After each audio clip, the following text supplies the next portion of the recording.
sahabat-sahabat semuanya, berjumpa lagi di channel YouTube saya.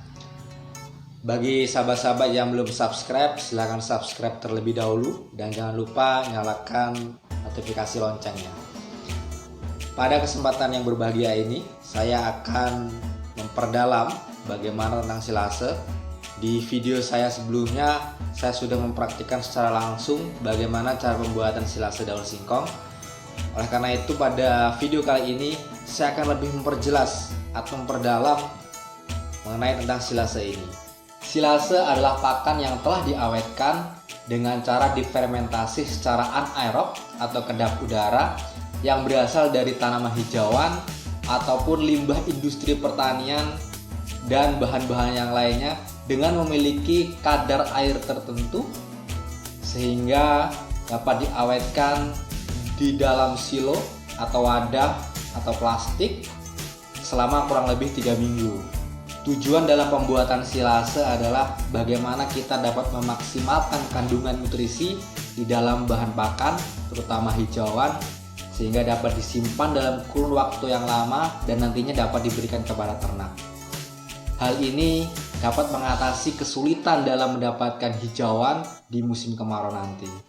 Adapun bahan-bahan yang dapat digunakan dalam pembuatan silase adalah hijauan seperti daun singkong, rumput gajah, rumput odot, dan yang lainnya. Kemudian ada dedak, ada onggo, ada ampas tahu, dan juga penambahan zat aditif atau mikroorganisme. Sedangkan alat yang digunakan bisa berupa chopper atau pemotong rumput, atau bisa menggunakan golok, kemudian nanti disimpan di dalam silo atau wadah plastik sehingga proses fermentasi secara anaerob atau kedap udara itu dapat dimaksimalkan. Adapun proses pembuatan silase, tentu yang pertama adalah proses pemanenan hijauan seperti daun singkong maupun rumput gajah ataupun rumput odot. Rumput yang telah dipanen kita biarkan sedikit layu kurang lebih sehari. Kemudian setelah itu kita chopper atau kita cacah dengan panjang cacahan sekitar 5 cm. Lebih kecil lebih bagus karena nanti dapat dimaksimalkan ketika dalam penyimpanan itu. Kemudian setelah dichopper kita campur dengan bahan-bahan pakan yang lain seperti dedak, ampas tahu, dan lain sebagainya. Kemudian kita semprot dengan mikroorganisme seperti E4 ataupun molasses. Setelah kita campur dengan sedemikian rupa, kita masukkan ke dalam tong atau ke dalam silo ataupun plastik yang kita gunakan. Kita padatkan. Usahakan jangan sampai ada celah udara yang masuk. Karena apabila terdapat celah udara itu nantinya dapat mengakibatkan proses fermentasi ini menjadi gagal. Tanda-tanda proses silase ini gagal adalah bagaimana setelah beberapa hari nanti akan tumbuh jamur, kemudian bau yang tidak sedap yang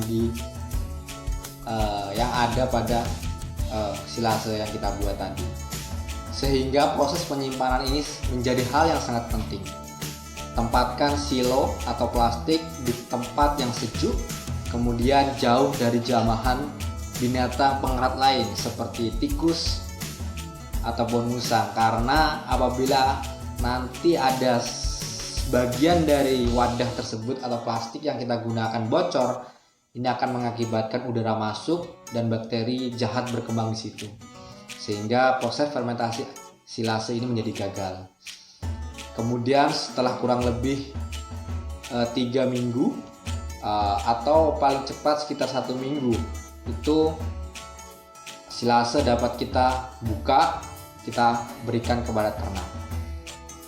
Ciri-ciri silase yang berhasil adalah bagaimana bau yang dihasilkan dari silase yang kita buat wangi, kemudian warnanya tidak pucat, tetap segar seperti semula, seperti hijauan pada awalnya, kemudian tidak ditumbuhi jamur. Itu adalah beberapa ciri-ciri silase yang berhasil. Setelah silase ini berhasil, maka kita dapat memberikannya kepada kambing atau sapi yang kita miliki. Bagaimana cara pemberiannya? Cara pemberiannya adalah pertama, si tong yang kita miliki kita buka, kemudian kita ambil silase, kemudian kita angin-anginkan selama kurang lebih 15-30 menit. Setelah itu kita berikan kepada ternak sedikit demi sedikit.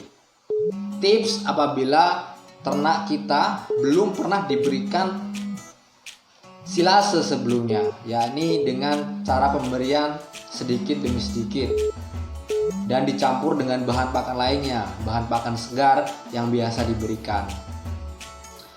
Kemudian usahakan dalam pemberiannya adalah di siang hari, karena pada di siang hari inilah kambing atau sapi merasa butuh makan dan sangat lapar, sehingga disitulah silase ini dapat dikonsumsi dengan baik oleh ternak kita. Namun apabila ternak yang kita miliki sudah terbiasa dengan pakan silase, maka dapat diberikan sewaktu-waktu dengan syarat seperti tadi.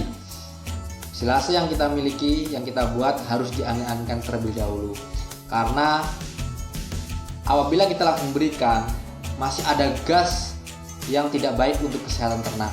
Kemudian kemungkinan juga tidak akan dimakan oleh ternak yang kita miliki. Demikian penjelasan mengenai tentang silase secara lebih mendalam. Bagi sahabat-sahabat sekalian yang masih belum paham, silakan tinggalkan pertanyaan di kolom komentar. Silakan tanya apa saja mengenai tentang peternakan ataupun tentang silase yang kita jelaskan barusan. Demikian yang dapat saya sampaikan, mohon maaf apabila ada kekurangan.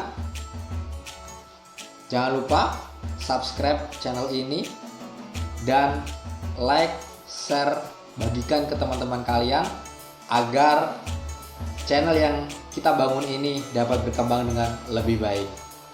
Salam sukses untuk kita semuanya.